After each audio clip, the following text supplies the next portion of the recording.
मुख्यमंत्री युवा कार्य प्रशिक्षण अंतर्गत जे प्रशिक्षणार्थी होते त्यांचा कालावधी आता संपलेला आहे। तो कालावधी वाढवून मिळावा व त्यांना सेवेमध्ये कायमस्वरूपी करावं यासाठी ग.प. तुकाराम बाबा महाराज हे आंदोलन करत आहेत। त्यांची आज पुढची दिशा काय आहे आपण त्यांच्याकडून जाणून घेऊयात।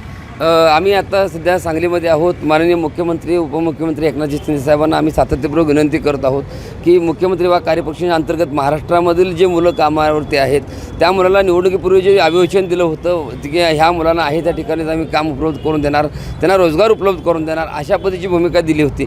पण आज जर बघितलं तर 12 तारखेला आपण सांगलीमध्ये एक भव्य मेळावा घेतला होता आणि त्यावेळेस आपण सांगितलं होतं की 20 तारखेपर्यंत आम्हाला मुख्यमंत्री असतील उपमुख्यमंत्री असतील त्यांनी विचारविनिमयासाठी बैठकीसाठी बोलवावं, पण त्या पद्धतीचे कुठले हालचाल प्रशासकाची दिसत नाही आहे। त्यामुळं आम्ही पुन्हा एक वेळ सर्व मुख्यमंत्री वा कार्यपरिषदेचे सांगली जिल्ह्यातलेच नव्हे तर पूर्ण महाराष्ट्रातल्या प्रत्येक जिल्ह्यामध्ये वेगवेगळ्या पद्धतीने इथून पुढं आंदोलन त्या ठिकाणी करण्याचा आम्ही एक निर्धार ह्या ठिकाणी करतो आहे, जेणेकरून सरकारला जिवंत ठेवून मारण्याचा विचार ह्या ठिकाणी दिसतो आहे।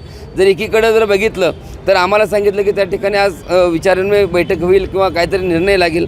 माझी आपल्या माध्यमातून विनंती आहे, हा प्रश्न एकट्याचा नाही आहे, पूर्ण महाराष्ट्रातील 1,20,000 विद्यार्थी त्या ठिकाणी काम करतात असेच आहेत, जे मुलांच्याकडे जर बघितलं तर त्यांचा उत्साह बघितला तर कुठंतरी आपल्याला अर्धी भाकर त्या ठिकाणी मिळते।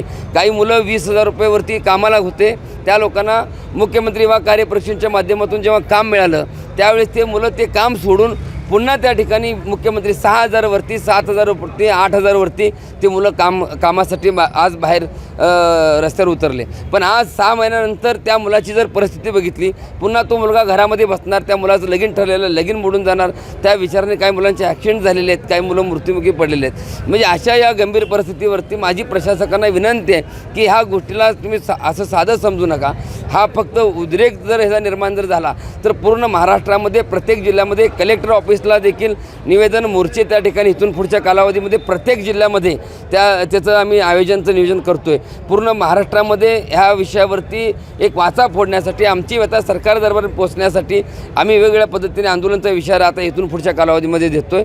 फक्त एवढंच नव्हे की 6 महिन्यानंतर हे मुलं त्या ठिकाणी लागणार आहेत, 6,000 वरती काम करतात, फक्त 6,000 वरती 7,000 वरती 10,000 मध्ये आतला खेळ आहे। आम्हाला पगार वाढवू नको आहे, आम्हाला पगार वाढवू नको आहे, आम्हाला आहे त्या स्थितीमध्ये, आहे त्या परिस्थितीमध्ये फक्त मुदत वाढ द्या की जेणेकरून आमच्या भविष्यामध्ये काहीतरी चांगलं घडेल। आणि ही अपेक्षा माननीय मुख्यमंत्री देवेंद्रजी फडणवीस साहेब, उपमुख्यमंत्री एकनाथजी शिंदे साहेब, अजितदादा पवार साहेब यांच्याकडे माझी विनंती आहे की ह्याच्यापूर्वी देखील 2-3 आंदोलन करून झाली, पण प्रशासकाच्या माध्यमातून कुठल्याही पद्धतीची दखल इथे घेतलेली दिसत नाही। म्हणून आज आम्ही ह्या ठिकाणी आपल्या माध्यमातून सांगतो की उद्यापासून पूर्ण महाराष्ट्रामध्ये प्रत्येक जिल्ह्यामध्ये मी स्वतः देखील प्रत्येक जिल्ह्याचा दौरा करणार आहे। प्रत्येक जिल्ह्यामध्ये जाऊन कलेक्टर साहेबांना देखील निवेदन देऊन त्या तालुक्याचे जे प्रतिनिधी आहेत त्यांनी देखील आमची व्यथा, माझी विनंती आहे त्या तालुक्यामधील देखील त्या ठिकाणचे जे मंडळी आहेत त्यांनी देखील त्या ठिकाणी मंत्री महोदयामध्ये लक्षवेधीमध्ये देखील त्यांनी ते मुद्दा मांडला पाहिजे की माझ्या तालुक्यामध्ये एवढ्या संख्येने मुलं त्या ठिकाणी काम करतात,